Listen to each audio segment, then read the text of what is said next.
ناظرین، drama serial بیٹیاں کی نیکسٹ ایپیسوڈ میں اب آپ دیکھیں گے کہ سعد اپنی غلطیوں پر بہت ہی شرمندہ ہے۔ سعد نے جو کچھ ابھی تک عائزہ کے ساتھ کیا ہے اسے شرمندہ تو ویسے بھی ہونا چاہیے تھا میرے خیال سے۔ اس نے عائزہ کے ساتھ جو کچھ بھی کیا اب یہ اس سے معافی مانگے گا۔ ناظرین، آپ کو کیا لگتا ہے کیا عائزہ اس کو معاف کر دے گی یا نہیں؟ اور اسے معافی مانگنی بھی چاہیے تھی کیونکہ عائزہ کی محبت کا مان توڑا تھا اس نے عائزہ کے ساتھ کیا کچھ گھٹیا حرکتیں نہیں کی تھی، لیکن عائزہ کا دل بالکل بھی سعد کو معاف کرنے کا نہیں چاہ رہا، لیکن مجھے لگتا ہے کہ پھر بھی وہ اس کو معاف کر دے گی۔ اگر عائزہ اس کو معاف کر بھی دیتی ہے تو یہ عائزہ کا بڑا پن ہوگا۔ ویسے میں یہ بتاتا چلوں کہ اسے معاف نہیں کرنا چاہیے اور اسے اسی طرح تڑپانا چاہیے جس طرح اس نے عائزہ کو تکلیف دی تھی، اسے مصیبتوں میں ڈالا تھا، اس کی ایک نہیں سنی تھی۔ سعد نے جو گھٹیا حرکتیں کی تھی، جو غلطیاں کی تھی، جو کچھ عائزہ کے ساتھ کیا ہے، اسے اس کا پچھتاوا ہونا چاہیے۔ اگر ابھی نہیں بھی ہے تو اسے ضرور پچھتاوا ہونا چاہیے۔ دوسری طرف یہ ہونا چاہیے کہ عائزہ کے ساتھ جو کچھ اس نے کیا ہے اب اسے ضرور اس کا پچھتاوا بھی تو ہونا چاہیے کیونکہ اس نے اسے بے سکون رکھا۔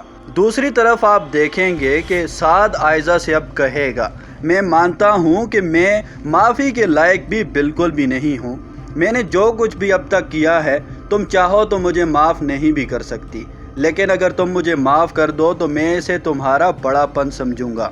اور عائزہ سے کہے گا کہ مجھے تم اب معاف کر دو، لیکن میں تمہیں بتانا چاہتا ہوں کہ میں اپنے بابا اور ثنا کی باتوں میں آ گیا تھا، مجھے انہوں نے جو کچھ بھی کہا میں وہی کرتا گیا، اور ایسا کرتے کرتے میں تمہارے ساتھ ناانصافیاں کرتا گیا۔ مجھے تو یہی کرنا چاہیے تھا کہ میں ان کی بات سننے کے بجائے کم سے کم ایک بار تو تم سے بات کر لیتا۔ میں جانتا ہوں مجھے ان کی بات کبھی بھی نہیں سننی چاہیے تھی، بلکہ تم سے ایک بار بات کر کے تمہاری سننی چاہیے تھی، لیکن عائزہ جو ہونا تھا وہ تو اب ہو چکا۔ لیکن عائزہ اب ہمیں آگے کی زندگی کے بارے میں سوچنا چاہیے، اور دوسری طرف ہمیں اب اپنے بچے کے بارے میں بھی سوچنا چاہیے۔ جس کے بعد عائزہ اب اس سعد کو منہ توڑ جواب دے گی۔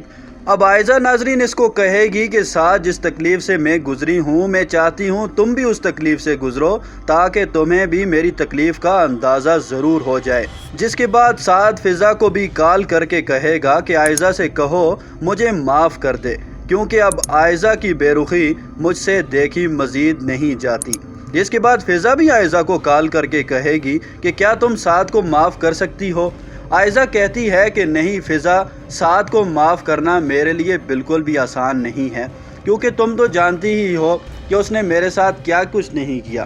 جس کے بعد جواب میں اسے پھر عائزہ کہے گی کہ دیکھو اس نے میرا بہت زیادہ نقصان کیا ہے، اس نے میرے ساتھ بہت زیادتیاں کی ہیں، ناانصافیاں کی ہیں۔ سعد کی وجہ سے محبت جیسے جذبے سے میرا یقین ہی اب تو اٹھ گیا ہے۔ تم کہہ رہی ہو فضا کہ میں اسے معاف کر دوں؟ اب اس کے بعد عائزہ اس کو کہے گی کہ دیکھو وہ میرے بچے کا باپ ہے، لیکن میں اتنی آسانی سے اس کو معاف کرنے والی نہیں ہوں۔ جس کے بعد فضا بھی اب اس کو جواب دے گی کہ دیکھو وہ تمہارے بچے کا باپ ہے، ایک نہ ایک دن تو تمہیں اسے معاف کرنا ہی پڑے گا، تو بہتر ہے کہ ابھی سے ہی معاف کر دو، کیوں نہ ابھی سے ہی معاف کر دو اور اپنی آنے والی زندگی کے بارے میں سوچو، اپنے بچے کے بارے میں سوچو۔ عائزہ کہتی ہے کہ نہیں فضا، میں ہرگز ایسا نہیں کروں گی، میں نہیں چاہتی کہ ایسا کبھی بھی ہو کہ میں اسے اب معاف کروں، میں چاہتی ہوں کہ وہ بھی اس تکلیف سے اب گزرے جس سے میں گزرتی رہی ہوں۔ جبکہ دوسری جانب بچہ نہ ہونے کی وجہ سے فضا کے لیے بہت زیادہ پریشانیاں بڑھ جائیں گی، لیکن دانش اسے تسلی دیتے ہوئے کہتا ہے کہ بچہ ہو نہ ہو، اولاد ہو نہ ہو، مجھے اس سے کوئی فرق نہیں پڑتا، میرے لیے تم ہی اہم ہو، تمہارا ساتھ اہم ہے، میری زندگی تمہارے ساتھ ہی پرفیکٹ ہے، میں تمہیں کبھی نہیں چھوڑوں گا، اور اگر اولاد نصیب میں ہے تو خدا ہمیں ضرور دے گا، تمہارا اس طرح مایوس ہونا میں نہیں دیکھ سکتا۔ فضا کی ساس باہر سے یہ سب سن رہی ہوگی اور وہ اسے بعد میں فضا کو آ کر ٹارگٹ کرنے کے لیے ایک پوائنٹ ڈھونڈ لے گی۔ اب دیکھا جائے تو فضا کو ٹارگٹ کرنے کا ایک پوائنٹ تو اسے مل چکا ہے، لیکن اس بار دانش فضا کے ساتھ ہے۔ اب فضا کو ہرانا جہاں آرا کے بس کی بات بالکل بھی نہیں ہے۔ آپ کو اگر یہ ویڈیو پسند آئی ہو تو ہمارا چینل ضرور سبسکرائب کیجئے